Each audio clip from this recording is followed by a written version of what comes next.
Have you ever heard of water bread? That's right, everyone. And the best part is, you don't need to knead it. To start, we're going to add 480 milliliters of warm water and 3 tablespoons of sugar. Just mix it until these 2 ingredients are completely dissolved. In the meantime, let me know in the comments if you've seen this recipe before. Water bread, how different is that? I also added 10 grams of instant dry yeast, 3 tablespoons of oil, 1 teaspoon of salt, and we're going to keep mixing. This recipe is incredible. I've made it several times here, and every time I make it, there's nothing left. This bread turns out amazing.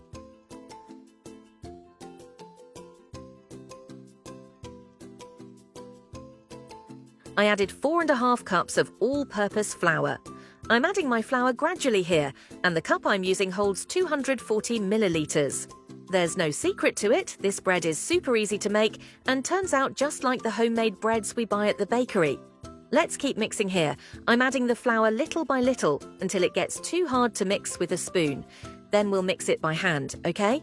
The dough should be smooth and uniform, and it shouldn't stick to your hands.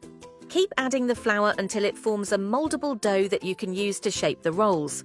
See how it's still a bit sticky here? I just added a little more flour and it's ready.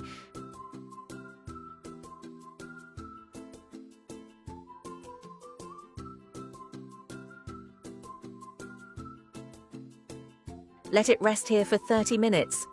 And look how much this dough has risen. I rubbed a drop of oil on my hands.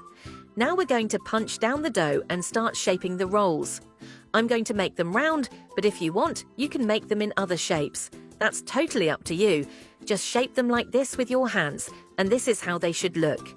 I placed them on a baking tray greased only with oil, and I already have my oven preheating at 180 degrees Celsius. I repeated the process with all the pieces, and look how beautiful they turned out. I'm going to let them rest for another 20 minutes and take a look. Now it's time to bake them for about 30 minutes at 180 degrees Celsius. And just look at the result. The smell here is amazing. You have no idea. Try this at home. I'm sure you and your whole family will love this treat.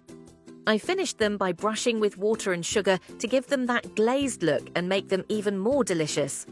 And just look, everyone, tell me, doesn't this make your mouth water and make you want to prepare this treat at home? So run to the kitchen, save this video, because I know you're going to love it. A big kiss and see you in the next recipe.